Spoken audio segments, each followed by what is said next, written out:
All right, everybody. So right now we have ourselves a little bit of some information coming from Sean Copeland, who is the Blizzard Loremaster, and the guy that's also known as Platinum WoW, who is a content creator on YouTube. So what they're going to be doing is talking about Dastardly Duos lore. So let's go give this a listen and see what they have to talk about. Hi, I'm Platinum WoW, and I'm here with Sean Copeland to talk about some of the obscure lore in the new Dastardly Duos event. Thank you for joining me, Sean. Oh, happy to be here.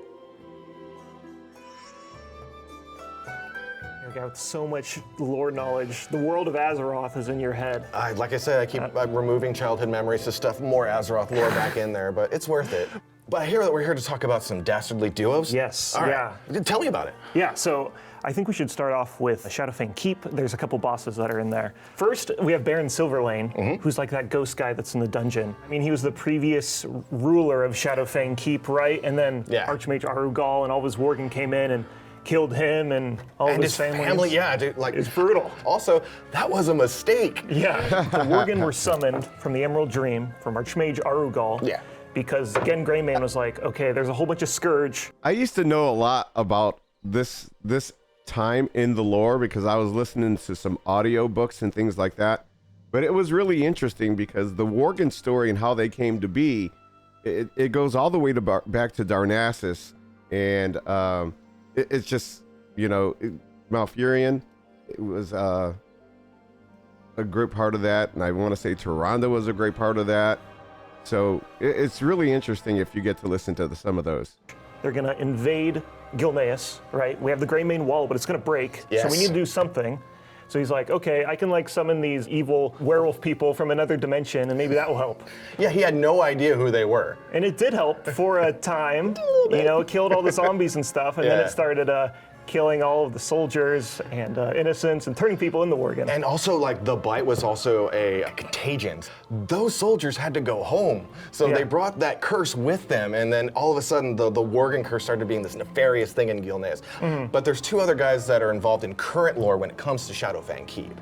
Lord Walden and Godfrey, right? Yeah, hell yeah. He was one of Gen Greymane's nobles. I believe he was actually the guy to pitch the Greymane wall being built there, right? And kind of locking away Shadowfang Keep from the rest of Gilneas. The wall was the answer to what costs were incurred after the Alliance won the Second War. With the Alliance, it's all about helping one another. It's all about, you know, kingdoms coming together against a greater threat. And they're like, yeah, no, that's not for me anymore. We're just gonna build this tall wall and y'all can just, you know, deal with this thing. And you know, it worked for a time until, Until, you know, the Scourge were like banging on the door during twice, yes. And they're like, nah, it's fine, we can handle the wall standing. I mean. There's a cool thing about Gen and Godfrey and Walden, and I'm sure some other nobles, Ashbury, I think. And when the curse was spreading across Gilneas, it was kind of a secret. So them and all the nobles would go out and hunt the Worgen themselves to try and keep a secret from everybody else. And that's how Gen got big. Exactly. Yeah. That moment, Godfrey and them, they went to Shadowfang Keep, and that's where they were holed up until the adventurers would meet them later. And also, I know he had a crony. I think that was Lord Walden. Yeah. He was the right-hand man, and he was just trying to support Godfrey, correct? Yeah, he's like his little buddy that helped with taking over Shadowfang Keep back during Cataclysm. Yeah. Right, because the dungeon gets revamped. Now I remember when these guys got first introduced into the whole idea of WoW, and so what I did is I had to, of course, jump on that bandwagon and make a Worgen. It was a Worgen Druid, if I remember correctly, and so you got to play that whole introduction for them coming into the game, but it didn't really give you a whole bunch of like how it came to be. So instead of a bunch of Worgen being there, it's a bunch of undead. So another one of the bosses in Dastardly Duos is Chrono Lord Epoch. Yes. He's one of the bosses that is in the Culling of Strathhome in the Caverns of Time. Basically what it is, the infected grain was being spread through Lordaeron, so people were turning into the undead. The Cult of the Damned spread all that grain. And Strathhome, all the citizens were infected by the grain. They were going to turn into zombies. So Arthas kind of took it upon himself to be like, well, before they turn into zombies, I'm gonna deal with this. Right? They're gonna die, they should do it by my hand, right? Exactly. And that whole instance, actually, when I was doing it, I was like, why are we helping Arthas? Like, he's doing something awful. He's killing innocent people. Yeah. Why did But that was like the Thanos moment. You know, Thanos, when he wanted to snap his fingers and eliminate half of the population across the universe, it was all about trying to save resources because he thought we would self-destruct because there wouldn't be enough resources to basically supply all that everyone needed. Here, you know, it was for one lack of stopping the spread. So the innocents would have to die along with those that were already infected and turned and things like that to try and keep it to a minimum so the impact wouldn't be so great. So did, you know, like we were in with him during that expedition into the city, and it's really interesting to find out that we were probably on the wrong side of the law. You know, it's really that gray area where you're trying to be, you know, like lawful good, but then you turn out to be maybe good neutral or good chaotic or something. You know, talking about the D&D lines of like when you pick your alignment. does this have to happen? Well, it's actually a canon moment for the entirety of Warcraft.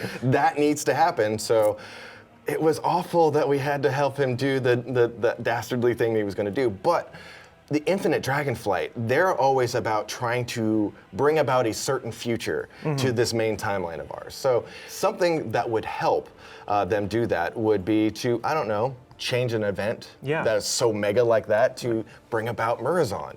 We have to help Arthas do his bad thing, but we also have to stop the Infinite Dragon from stopping him from doing his bad thing. So are we the heroes or are we the villains of this story?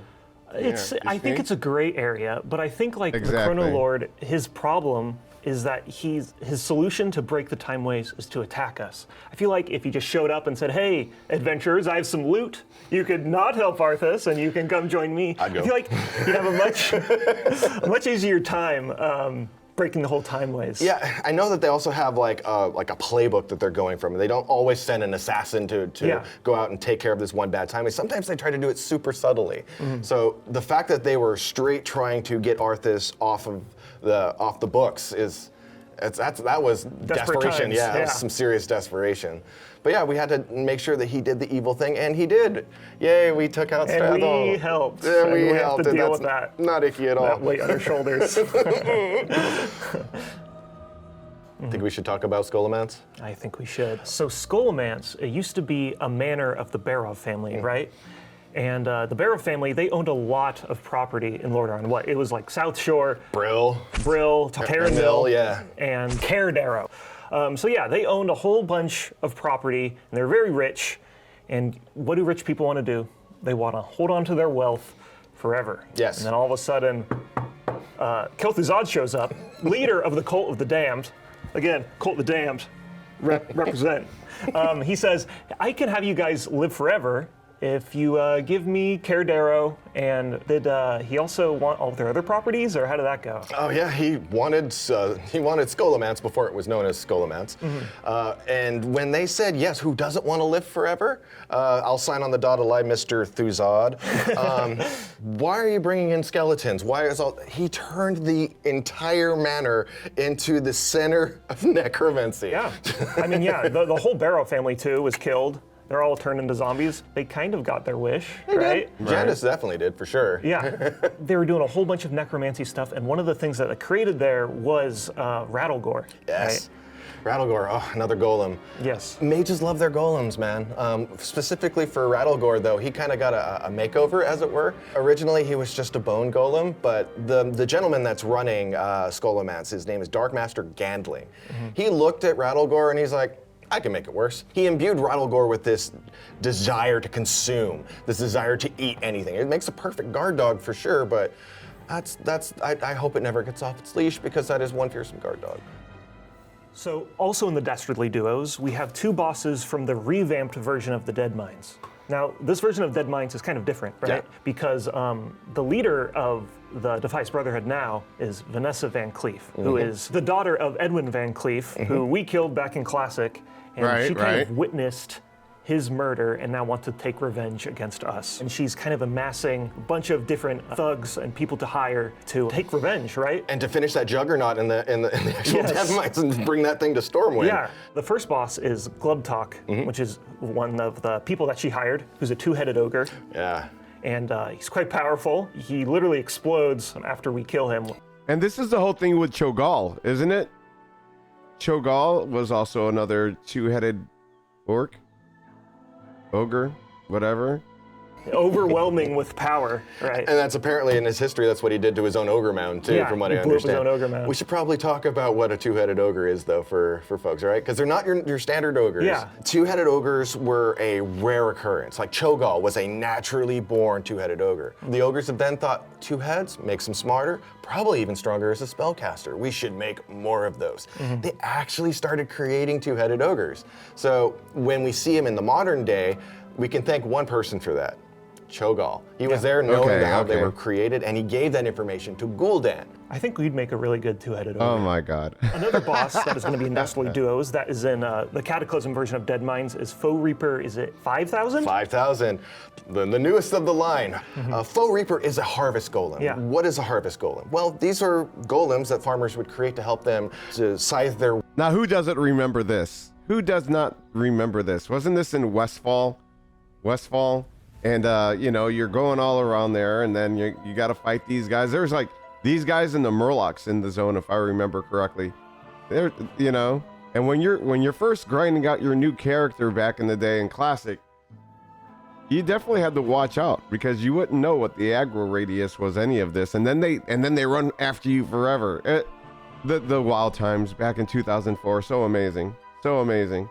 To help them in the farmlands. Another fun little piece of lore. They made these reefers, but they also made little tiny versions to help the big ones, so they would get little weeds, and they also pick up the seeds in the And field. they'd be really cute if they didn't have like knives for fingers. Like I think people don't like fully recognize that they're some of the scariest mobs in World of Warcraft. I mean, the one that is in the revamped version of the Dead Minds is huge.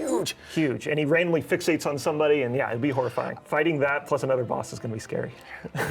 I think that the Dastardly Duo event that we're going to be encountering soon deals with a really cool dungeon from the Burning Crusade expansion. Yes, it's the Steam Vaults. Yes. It's a part of the Coilframe Reservoir, and it's kind of Lady Vash's whole thing in the Outland. Her whole plan was to suck up all of the water out of Outlands. To control the water. Yeah. It was all about control with Illidan, and he was the Lord of Outland, so he sent Vosh to go out there and he's like, there's water, let's make them want it. Let's control, let's make it ours.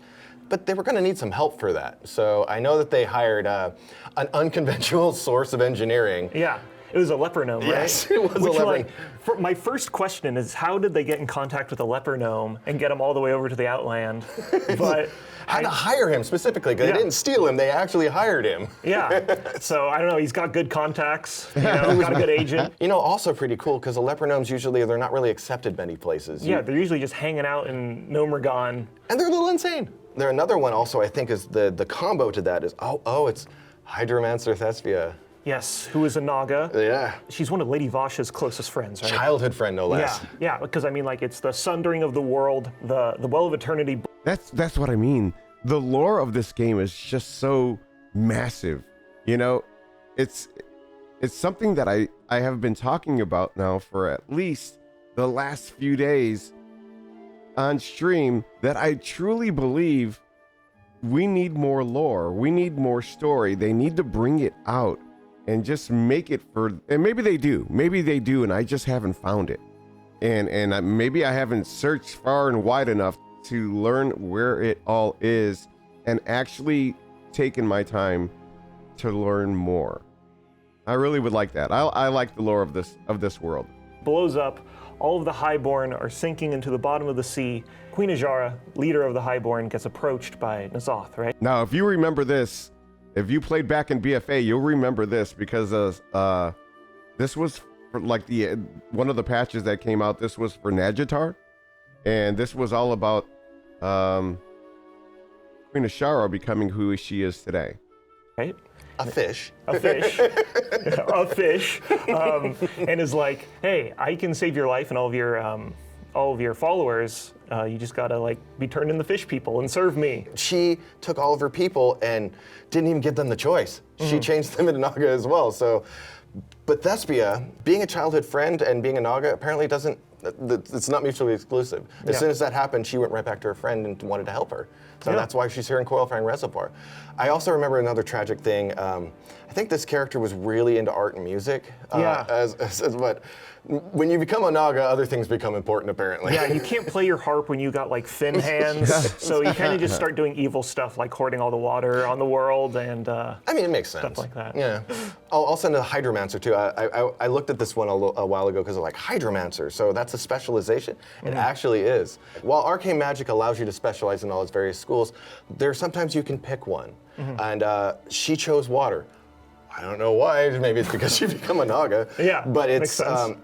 imagine the skill that must have took to become a Hydromancer specifically, especially when all your background is just art and music. Yeah. She had to start from scratch. So what we dealt with in that encounter was everything that she built up and learned and prepared to bring to bear, and then 5 random people show up and it was for naught. yeah, exactly. Which is, I think, is a story for a lot of Warcraft history, right? Yeah, so I'm gonna practice, I'm gonna perfect this, and oh, it was for nothing. Great. Yeah, a bunch of random people show up. So while we're talking about Outland, there's another couple bosses that are from the Hellfire Citadel in the Outland, which is kind of the base of operations for all the Fel Orcs working with Illidan. So like normal orcs, they turn green because they drank some Pit Lord blood. Or it was just exposure to the fel magic going on around them. Duratan and Draka are the greatest examples of that. But what if they just kept drinking that demon blood, right? Kept getting ejected into their veins. They turn into Fel Orcs, Yeah, which it's are like a spectrum. Yeah, they go from brown-skinned orcs all the way to the red, spiky, and scary ones. Yes, and they are just bloodthirsty, spikes everywhere. The Hellfire Citadel is where they're all kind of hanging out for the most part. One of the first dungeons in the Hellfire Citadel is the Hellfire Ramparts. Ramparts, yeah. Where we get to fight Watchkeeper Garglemar. Garglemar. He's amazing, Garglemar. I think. He's one of my favorite bosses. 100%. So you look at Kargath Blade Fist, and it's like, he only has one Blade Fist. I want two. Yeah, because the Watchkeeper Garglemar, he's a part of the Shattered Hand clan. It's an orcish clan, and one of the initiation rites is you smash your hand, right? And then you cut it off, and then you replace it with a weapon. And Watchkeeper Garglemar is like, you know what? I'm gonna do that for both my hands. So he's got 2 weapons instead of hands, and it's just the most hardcore thing ever. Oh, no, I Now, didn't part know of his that. lore is that he eats the hearts of his enemies. Yes. So I like to think like his little priestly ads that you fight him with is like hand feeding him his hearts like grapes or something like that. And it's the hearts of people that are either trying to get into the ramparts or just people that were nearby. I mean, that's also how insane demon blood really makes you. They're like, Definitely. he was just looking at the Hellfire Ramparts. I'm going to eat his heart. Yeah, and he's got probably my favorite boss in this Duos event, because another thing that I really like about him is that when you get him to a low amount of health, he goes like, heal me quickly. And I love that because it sounds exactly like me when I'm like doing PvP or something, right? Heal me! Yes, exactly, that's what I sound like. But there was another character that was important in this Dastardly Duo. Brogok? Brogok. Yeah, because not all Fel Orcs were cool with like this whole being turned into like these savage, bloodthirsty monsters. I have to drink demon blood constantly? Where's that in the contract? Yeah, exactly. So you have people like Brogok, who's an observer, right? Observer. And he can do like a lot of like mind control stuff, so he can kind of sway the opinions of people and be like, maybe you should have another glass of that demon blood. Oh, okay. Yeah, because a lot of the Fel Orcs, when they started having second thoughts, that's where he came in. Yeah. He's like, you're not having second thoughts, you're having more. You're having more of that demon blood. Yeah. And after that, you're gonna have more. Otherwise, you're just gonna disappear. I gotta say, first and foremost, I cannot wait to play Dastardly Duos because of the lore that we just dived into. It just reminded me of all the depth that you get to experience. Super deep cuts, right? Another thing about this gig is like we have all of this lore in our head, and it doesn't help anybody unless we get to share it with people, right? Exactly. So I'm really happy that not only get to share it with you, but we get to share it. That's what I'm liking. That's what I'm really enjoying. I'm glad that they're going to be sharing it with us. I really, really can't wait to see what that is all about. So maybe this will be like an introduction for those people that haven't. And now I have heard that they're going to be introducing a way that if someone new comes into the game, you'll be able to start with Loremaster Chow or something like that, and you'll be able to go through one story or another to get to learn some of the lore, which is really what I think is a good way to go about it. And so new people can actually be immersed into the story, know the lore behind the world, and, you know, figure out if they really did pick the right faction when they signed up and made their character. With the world, man. Yes. It's awesome. So hopefully we get to do it again. I would love to. Yes. That is awesome. That is awesome. I can't wait. I can't wait. It looks like it's going to be fun. You know, it might not be anything that you need when you're talking about, you know, gear, but it could be something that as an event itself will just be able to give you more to absorb, more to do, more to dive into. And I really think it's going to be a great bit of fun. I really do. I'll throw this link down in the comments, and thank you all for being here. I'll see you all in the next one.